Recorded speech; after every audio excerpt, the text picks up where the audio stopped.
మనతో పాటు డిబేట్లో జాయిన్ అయ్యారు బీఆర్ఎస్ పార్టీ సీనియర్ నాయకులు కూటపాటి నరసింహనాయుడు గారు. తనతో మాట్లాడుతారు. నరసింహనాయుడు గారు నమస్తే అండి. నమస్తే. చెప్పండి మేడం. నరసింహనాయుడు గారు, గతంలో బీఆర్ఎస్ పార్టీ అధికారంలో ఉన్నప్పుడు ఇదే టీఎస్పీఎస్సీ గురించి, దాంట్లో జరిగిన పేపర్ లీకేజ్ల వ్యవహారాల గురించి చాలాసార్లు మనం మాట్లాడుకున్నాం. బట్ ఇప్పుడు ప్రభుత్వం మారింది. ఆ టీఎస్పీఎస్సీలో జరిగిన అవకతవకలన్నింటినీ కూడా ప్రక్షాళన చేసి కొత్తగా నిరుద్యోగులందరికీ నోటిఫికేషన్లు ఇచ్చి గ్రూప్ పరీక్షలు నిర్వహిస్తాము అని చెప్పేసి కాంగ్రెస్ పార్టీ ఎన్నికల టైంలో హామీ ఇచ్చింది. సో ఇప్పుడు అదే చేస్తున్నాము అనే దాంట్లోనే వాళ్ళు మీటింగ్లు పెట్టుకుంటున్నారు, రివ్యూలు చేస్తున్నారు. జనార్దన్ రెడ్డి గారి రాజీనామాను కూడా వాళ్ళు అందుకే యాక్సెప్ట్ చేయట్లేదు. ఇవన్నీ కూడా జరుగుతున్న పరిస్థితుల్లో ఎలా ఉంటే బాగుంటుంది అనేది, ఎందుకంటే వాళ్ళు తొందరగా నోటిఫికేషన్లు ఇస్తాము, ఉద్యోగాలు ప్రకటిస్తాము అని చెప్తున్నారు, పరీక్షలు ప్రకటిస్తాము అని చెప్తున్నారు. కానీ ఇవన్నీ కూడా రివ్యూలు ఇవన్నీ అయిపోయేటప్పుడు కొంత జాప్యం జరిగే అవకాశం ఉంది అనేది కూడా చెప్తున్న పరిస్థితుల్లో మీరేం చెప్తారు? వాస్తవంగా ఏంటంటే అక్కడ జనార్దన్ రెడ్డి గారు నిజాయితీ పరుడైనటువంటి అధికారి. ఆయన మా పార్టీ సభ్యుడు కాదు, బీఆర్ఎస్ పార్టీ నాయకుడు తీసుకుపోయి అక్కడ చైర్మన్ చేయలేదు. ఆ తర్వాత ఇప్పుడు కాంగ్రెస్ పార్టీ అధికారంలో లేనప్పుడు సరే గతంలో జరిగినటువంటి లీకేజీకి బాధ్యునిగా జనార్దన్ రెడ్డి చూపిస్తూ రిజైన్ చేయమన్నారు. అయితే అదే రాజ్యాంగపరమైనటువంటి పదవి కాబట్టి మా ప్రభుత్వం కూడా తొలగించడానికి లేకపోతే వేరే నిర్ణయం ఏమి ఉండదు. మళ్ళీ గవర్నర్ గారు జోక్యం చేసుకుని చేస్తే తప్పితే. అయితే వారు ఆల్రెడీ ఎవరైతే లీకేజీకి బాధ్యులు ఉన్నారో వాళ్ళ మీద చర్యలు తీసుకున్నారు.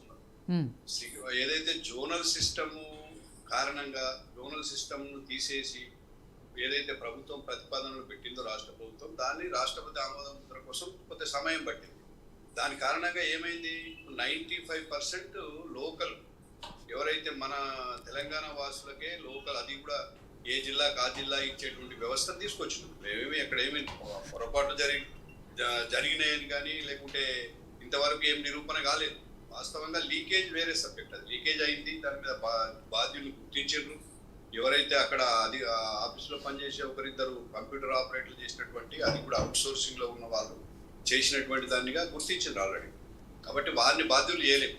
సరే, ఇప్పుడు గతంలో వాళ్ళు రాజీనామా చేయమని డిమాండ్ చేశారు. ఇప్పుడు ప్రభుత్వం మారింది, పాపం జనార్దన్ రెడ్డి గారు రాజీనామా చేశారు. మరి ఇప్పుడు ఆమోదిస్తలేరని మీరే చెప్తున్నారు. ఎందుకు ఆమోదించారండి?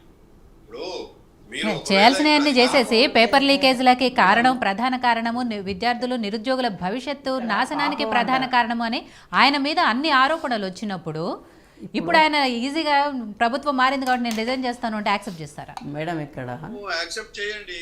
ఆయన ఒకవేళ బాధ్యత అయితే చర్య తీసుకోండి. ఎవరు వద్దంటున్నారు? మేము వద్దంటలేం కదా.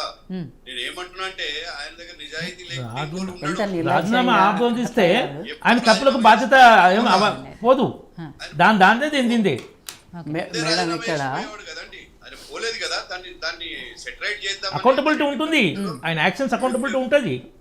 ఇప్పటికీ ఇలా నిర్లక్ష్యం చూడండి మేడం. పాపం అంట జనార్దన్ రెడ్డి, నిజాయితీ పరుడు అంట. ఈ దొంగ జనార్దన్ రెడ్డి లంక లఫంగా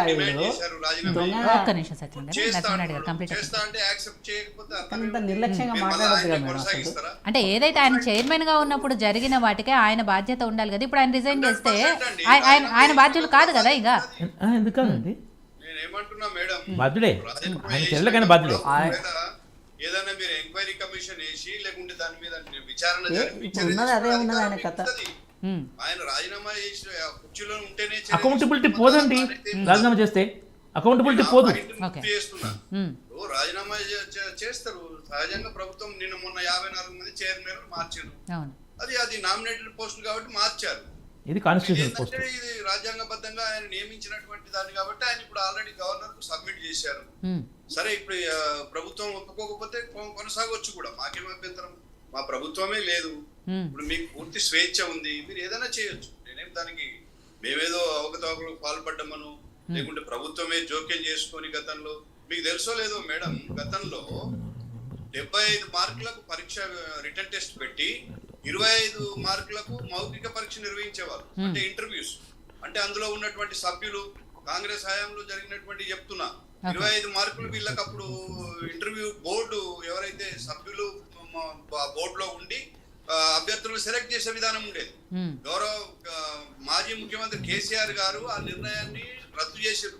చేసి 100కి 100 మార్కులు కూడా రిటర్న్ టెస్ట్ ద్వారానే సెలెక్ట్ చేయండి, ఎక్కడ కూడా ఎవరి జోక్యం ఉండకూడదు అనేటువంటి విధానాన్ని తీసుకొచ్చారు.